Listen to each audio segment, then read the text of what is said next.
Rights ہیں یہ پاکستان کے شہریوں کو پاکستان کے آئین نے ایشور کیے ہوئے ہیں.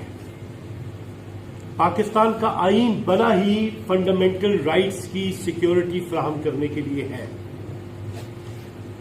اب الیکشنز ہونے جا رہے ہیں اور ہماری پارٹی لیڈرشپس کو اٹھایا جا رہا ہے اور وہ بھی ماورائے قانون و آئین. انہیں گرفتار کیا جا رہا ہے, چار دیواری کی توہین کی جا رہی ہے, عدالتوں کے احکامات جو ہیں ان پہ عمل درآمد نہیں ہے. یہ طریقہ کار درست نہیں ہے. ہمارے پشاور ڈسٹرکٹ کے ہمارے پی ٹی آئی کے لیڈر عرفان سلیم کو اٹھا لیا گیا اور بھائیوں سمیت, اور وہ بھی ایسے حالات میں کہ عدالت عالیہ نے اور دیگر عدالتوں نے انہیں ضمانت دے رکھی ہے اور ہماری پشاور ہائی کورٹ نے یہ اصول مرتب کیا ہے کہ جب ایک کیس میں ضمانت مل جائے تو کسی بھی دوسرے کیس میں گرفتار نہیں کیا جا سکتا, اور اگر ایسا مقصود ہو تو ہائی کورٹ سے اجازت لینی پڑے گی. سو احکامات جو ہیں آئین کے انہیں پر سے پش ڈالا جا رہا ہے. سو آج کی اس پریس کانفرنس کا مقصد بنیادی طور پہ حکومت وقت جس کی آئینی حیثیت متنازع ہے اس کو بھی کہا جانا ہے کہ آپ آئین کے دیے گئے جو گارنٹیز ہیں ان کے ساتھ آپ ایبیوز نہ کریں اور پی ٹی آئی کے ساتھ لیول فیلڈ ہونی چاہیے تاکہ ہم ضوابط کے مطابق مقابلہ کریں الیکشنز میں, اور ہم ایک پاپولر پارٹی ہیں, ہم عوام کے ووٹ سے برسر اقتدار ہیں. یہ میں نے ابتدائیہ آپ کے سامنے عرض کیا, اور اس نسبت سے میں آپ کے سامنے یہ بھی بیان کر دوں کہ پارٹی لیڈرشپ جو ہے اس میں بھی بہت تجسس اور بے اطمینانی پائی جاتی ہے, جس میں محترم اسد کیسر صاحب ہیں, ان کی ہدایات شامل تھیں. ہمارا انٹریکشن جو ہے ارباب صاحب سے جو ہے ارباب شیر صاحب سے بھی ہوا, ان کے ساتھ بھی شیر علی صاحب سے بھی ہوا. کافی کانسٹیٹیوشنل فنڈامنٹل رائٹس ایبیوزز ان کے ساتھ بھی ہو رہی ہیں. سو آپ تک یہ پیغام پہنچانا تھا, اور اس سلسلے میں یہ ایک انتہائی خوش قسمتی ہے کہ ایک واضح موقف پیش کرنے کے لیے آپ کے سامنے ہماری آئی ایل ایف انصاف لائرز فورم کے صوبائی سربراہ, ہمارے سابقہ سینیٹر ستارہ امتیاز قاضی محمد انور صاحب موجود ہیں جو آپ سے بات کریں گے. ہماری اس سنگت میں سابقہ ایڈیشنل ایڈوکیٹ جنرل عدیل صاحب بھی موجود ہیں, ہمارے یہاں پہ ندیم شاہ صاحب موجود ہیں, ہمارے مردان کے صدر اظہر صاحب بھی موجود ہیں, عاطف سلیم صاحب بھی موجود ہیں, عاطف حلیم صاحب بھی موجود ہیں, اور طاہر کشمیری صاحب بھی موجود ہیں. عثمان بھی بیٹھے ہوئے مردان کے ہمارے جنرل سیکرٹری ہیں. سو میں جو ہے آپ سے مخاطب ہوں آئی ایل ایف پاکستان کے سیکرٹری جنرل کی حیثیت سے. تاہم میں گزارش کروں گا اپنے محترم رہنما قاضی محمد انور صاحب سے کہ وہ اس سلسلے میں اوپنلی آپ سے بات بھی کریں. اس کے بعد جو کوشچنز آنسرز ہوں گے ہم انہیں بھی لیں گے اور اپنا موقف آپ کے سامنے پیش کریں گے. محترم قاضی صاحب.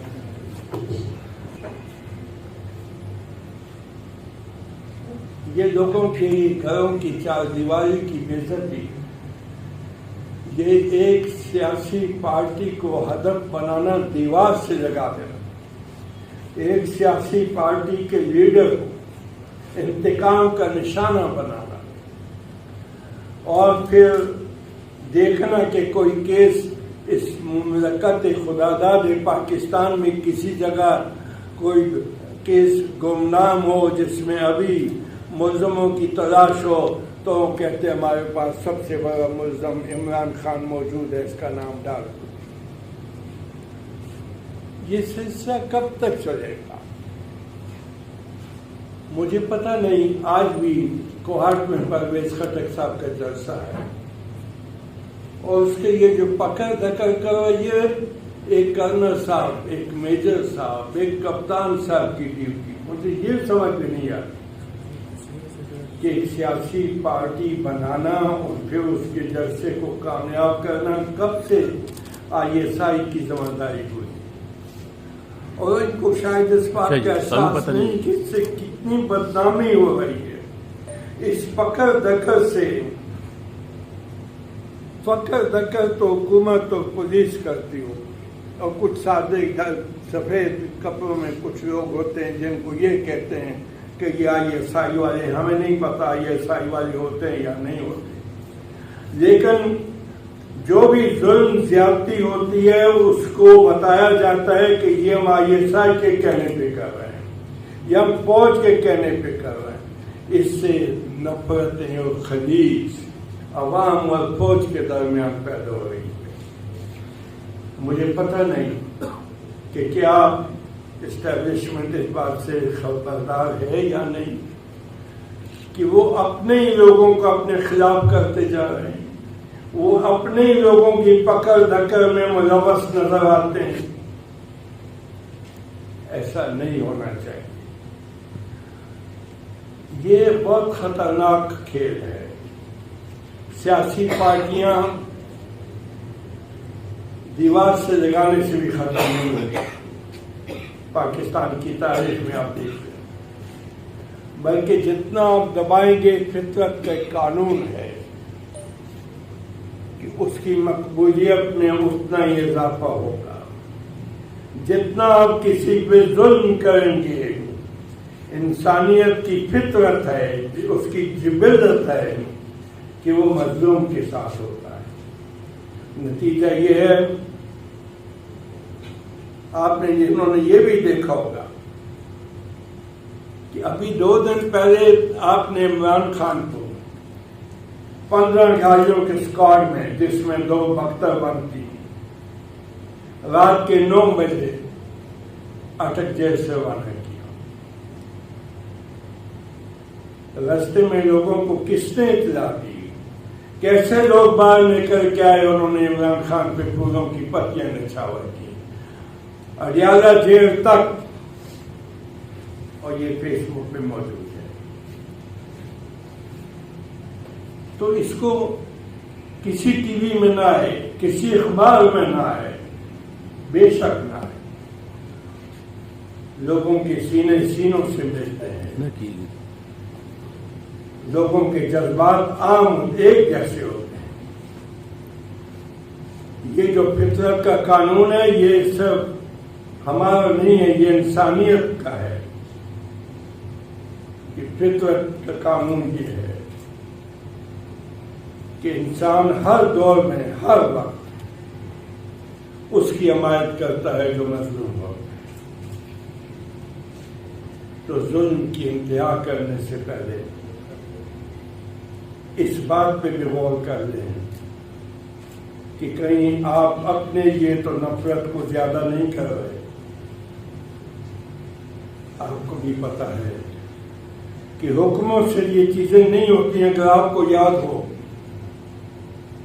تو ضیاء الحق نے ایک دن فوجی وردی میں، وہ صدر تھے، حکم دیا کہ کل سے پاکستان میں کوئی خاتون ساری نہیں پہنے۔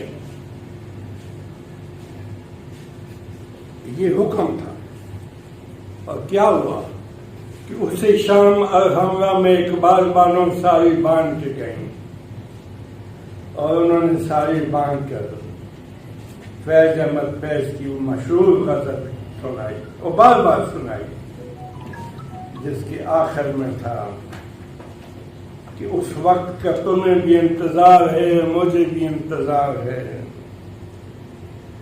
جب تخت گرائے جائیں گے، جب تاج اچھالے جائیں گے، جب راج کرے گی خلقت خدا، جو تم بھی ہو میں بھی ہوں۔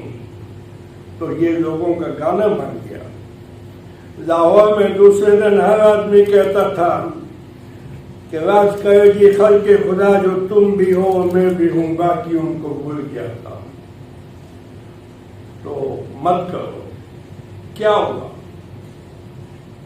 اقبال بانو نے کھلے طور پہ اس کی خلاف ورزی،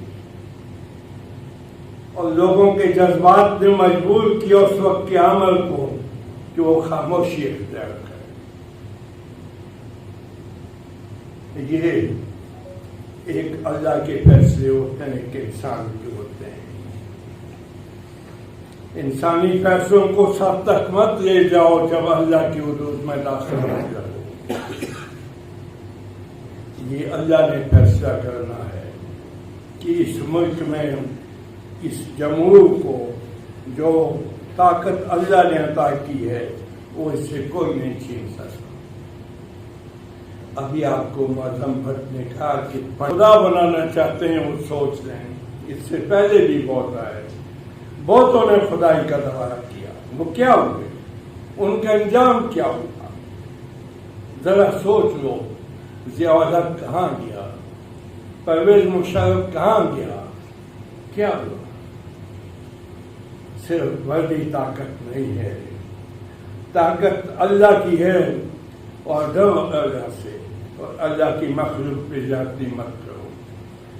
یہ پکڑ دھکڑ کا سلسلہ سب تک زیادہ ہو گیا ہے تو مجھے وکیل کہتے ہیں کہ ہم کسی کے جنازے میں نہیں جا سکتے، ہم جنازوں سے واپس ہوتے ہم پہ 10 کیس بن چکے ہوتے ہیں، ہم اپنی FIR لے کے تھانوں میں گفٹ کرتے ہیں، ہم بیل بفور ارسٹ کے لیے معظم کے پاس جاتے ہیں، عدیل بٹ کے پاس جاتے ہیں ہماری بیل کراؤ، ہم خود سارے وکیل ہیں۔ میری مثال ان کے ایک باپ کی ہے، میں اپنے سارے وکیلوں کو اپنے بچے سمجھتا ہوں، بیٹوں کی طرح ان سے پیار کرتا ہوں۔ مجھے دکھ ہوتا ہے جب مجھے کہتے ہیں ہم کیا کریں، تو یہ مجھے صرف اتنا ہی کہنا ہے کہ آگ سے کھیلنے والے آگ میں خود بھی پسند ہو جاتے، آگ پہ ریاض نہیں کرتے۔ آگ نے ایک ہی دفعہ ریاض کیا ہے، اور وہ تھا جب اللہ نے کہا قُلْ يَا نَارُ كُونِي بَرْدًا وَسَلَامًا عَلَىٰ إِبْرَاهِيمَ۔ وہ ابراہیم کے لیے اللہ نے آگ کو حکم دیا کہ میں آج تمہیں کہتا ہوں کہ تمہاری فطرت جلا دینا ہے، آج جلا دینا نہیں ہے، آج ٹھنڈا ہو جانا ہے، بردن و سلامن، ٹھنڈی ہو جا، اور اتنی ٹھنڈی بھی نہ ہو کہ تو ان کو بالکل وہ جم جائے، سلامن، سلامتی کے ساتھ اللہ ابراہیم پہ۔ یہ قرآن کہتا ہے ہمیں تو ہی پناہ دے، اور میں آپ سب سے یہی درخواست کروں گا کہ اللہ سے ڈرتے رہیں، اللہ کے بغیر کوئی نہیں ہے، وحدہ لا شریک ہے۔ انہوں نے محض کیسز میں انگیج کیا ہے، انوالو کیا ہے۔ عرفان سلیم پہ اینٹی ٹیررزم کے کیس بھی بنائے، اینٹی کرپشن کے کیس بھی بنائے، اس کے علاوہ 3 MPO کی کیسز بھی انیشیٹ کی۔ ہم نے عدالت عالیہ سے رجوع کر کے ان کے حوالے سے انٹرم آرڈر بھی لے لیا تھا، اس لیے کہ ان کی نسبت سے ہمیں یہ بات بالکل واضح تھی کہ انہیں ایک کیس کے بعد انہوں نے دوسرے کیس میں انوالو کرنا ہے۔ سو عدالت سے کہہ کے ہم نے وہ تمام کیسز بھی منگوائے تھے کہ جن میں انہیں ان کا نام تھا یا ہم سمجھتے تھے کہ لیا جائے گا۔ ہائی کورٹ میں پٹیشن دائر کی ہے کہ اس کی جوڈیشل انکوائری کی جائے، اور وہ جو ہے شیخ ابراہیم صاحب نے نوٹس دیا ہے، ہم نے وہ پٹیشن فائل کی ہے، اس میں میرے دستخط ہیں، ہم نے کہا ہے کہ اس کی جوڈیشل انکوائری کی جائے تاکہ معلوم ہو کہ 9 مئی کو کیا ہوا ہے۔ تو اس کے لیے ہم اب تو عدالتیں بدقسمتی سے اس ملک میں کمزور تو ہمیشہ رہی ہیں، اور آپ یہ بھی جانتے ہیں کہ یہاں بہت ساری جو غیر قانونی کام ہوئے ان کو جواز بدقسمتی سے عدالتوں نے دیا، اور عدالتوں نے ان کے ہاتھ مضبوط کیے۔ لیکن جہاں تک میرا ذاتی تجربہ ہے، میں آپ کو کہتا ہوں کہ اتنی بے بس نہیں تھی جوڈیشری جتنی مجھے آج بے بس نظر آتی ہے۔ اب مجھے ایک طرح سی امید پیدا ہوئی ہے، اور وہ ابھی فائز قاضی صاحب نے کل آپ دیکھے نا کیا ہوا، پرسوں فائز قاضی صاحب نے فیض آباد گیٹ پہ ایک ججمنٹ دی، یہ 2018 کی مشہور ججمنٹ ہے، جس میں انہوں نے کہا کہ یہ معاہدے پہ باجوہ نے دستخط کیے ہیں خاتم رضوی کے ساتھ، تو یہ ریاست باجوہ ہے یا ریاست کوئی اور ہے؟ اور دوسرا انہوں نے کہا کہ ان کے لیے یہ چاکلیٹ اور یہ جو ہے بریک فاسٹ فوج کی گاڑیوں میں کیسے آتا تھا، وہ کون بھیجتا تھا، کیا تھا، یہ لمبے کوشچن تھے. اس پہ ریویو فائل ہوئے، ان ریویو کے آپ کو یہ کہتا ہوں، ریفرنسز کا فائل ہونا بھی ایک عمل ہے، اس کا فیصلہ کیا جانا بھی ایک عمل ہے نا. ایلیگیشنز یا مواد کا آ جانا وہ اس بات کا متقاضی نہیں ہوتا، بلکہ اس میں عمران خان نے معافی مانگی جسٹس فائز سرکاری سے. عمران خان نے کہا کہ وہ غلطی ہوئی تھی، اور عمران خان اوپن ہے اس میں آج بھی کہتا ہوں کہ وہ غلطی تھی، وہ غلط کام تھا.